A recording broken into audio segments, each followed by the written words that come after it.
ಆತ್ಮೀಯವಾಗಿ ಸ್ವಾಗತವನ್ನು ಬಯಸ್ತಾ ಇದ್ದೀವಿ. ಹಾಗೆ ಜನತಾದಳದ ವರಿಷ್ಠ ನಾಯಕರು, ಕೇಂದ್ರದ ಸಾರ್ವಜನಿಕ ಉದ್ಯಮಿಗಳ ಸಚಿವರು, ಮಂಡ್ಯದ ಸಂಸದರು ಆಗಿರ್ತಕ್ಕಂಥ ಮತ್ತು ರಾಜ್ಯದ ಮಾಜಿ ಮುಖ್ಯಮಂತ್ರಿಗಳು ಆಗಿದ್ದಂಥ ಶ್ರೀಯುತ ಎಚ್.ಡಿ. ಕುಮಾರಸ್ವಾಮಿ ಅವರು ಬಂದಿದ್ದಾರೆ. ನಾನು ಅವರಿಗೆ ಆತ್ಮೀಯವಾಗಿ ಈ ಒಂದು ಪತ್ರಿಕಾಗೋಷ್ಠಿಗೆ ಸ್ವಾಗತವನ್ನು ಬಯಸ್ತಾ ಇದ್ದೀನಿ. ಅದೇ ರೀತಿ ವಿಧಾನಸಭೆಯ ಪ್ರತಿಪಕ್ಷದ ನಾಯಕರು, ಪಕ್ಷದ ಹಿರಿಯ ಮುಖಂಡರು ಆಗಿರ್ತಕ್ಕಂಥ ಆರ್ ಅಶೋಕ್ರವರು ಈ ಒಂದು ಪತ್ರಿಕಾಗೋಷ್ಠಿಯಲ್ಲಿದ್ದಾರೆ. ಅವ್ರಿಗೂ ಸಹ ಸ್ವಾಗತವನ್ನು ಬಯಸ್ತಾ ಇದ್ದೀನಿ. ವಿಧಾನ ಪರಿಷತ್ತಿನ ಪ್ರತಿಪಕ್ಷದ ನಾಯಕರಾಗಿರ್ತಕ್ಕಂಥ ಶ್ರೀಯುತ ಚಲವಾದಿ ನಾರಾಯಣಸ್ವಾಮಿ ಅವರಿದ್ದಾರೆ. ಅವ್ರಿಗೂ ಸಹ ಸ್ವಾಗತವನ್ನು ಬಯಸ್ತಾ ಇದ್ದೀನಿ.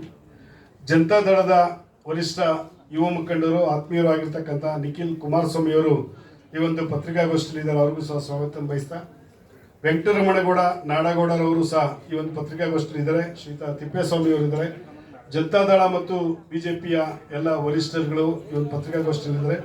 ಮತ್ತು ಈ ಒಂದು ಪತ್ರಿಕಾಗೋಷ್ಠಿಗೆ ಬಂದಿರತಕ್ಕಂಥ ಎಲ್ಲ ಎಲೆಕ್ಟ್ರಾನಿಕ್ಸ್ ಮೀಡಿಯಾ, ಪ್ರಿಂಟ್ ಮೀಡಿಯಾ, ಎಲ್ಲ ಮಾಧ್ಯಮ ಸ್ನೇಹಿತರಿಗೆ, ಸಮೂಹ ಮಾಧ್ಯಮ ಸ್ನೇಹಿತರಿಗೂ ಸಹ ಸ್ವಾಗತವನ್ನು ಬಯಸಿ, ಇವತ್ತು ಈ ಒಂದು ಪತ್ರಿಕಾಗೋಷ್ಠಿಯನ್ನು ಕುರಿತು ಮಾನ್ಯ ಶ್ರೀ ಕುಮಾರಸ್ವಾಮಿ ಅವರು ಪತ್ರಿಕಾಗೋಷ್ಠಿ ಕುರಿತು ಮಾತಾಡಬೇಕು ಅಂತ ಹೇಳೋರಲ್ಲಿ ವಿನಂತಿಯನ್ನು ಮಾಡ್ಕೊಳ್ತೀನಿ.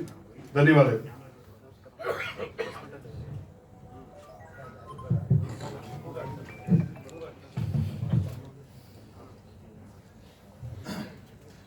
ಆತ್ಮೀಯ ಮಾಧ್ಯಮದ ಮಿತ್ರರಿಗೆ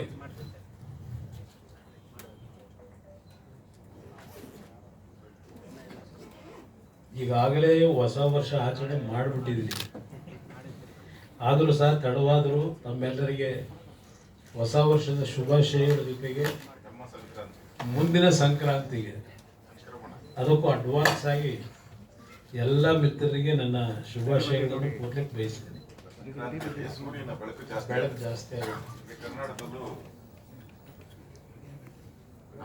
ಇವತ್ತು ರಾಜ್ಯದಲ್ಲಿ ಮತ್ತು ರಾಷ್ಟ್ರದಲ್ಲಿ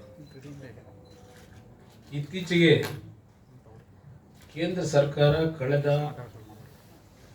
ಅಧಿವೇಶನದಲ್ಲಿ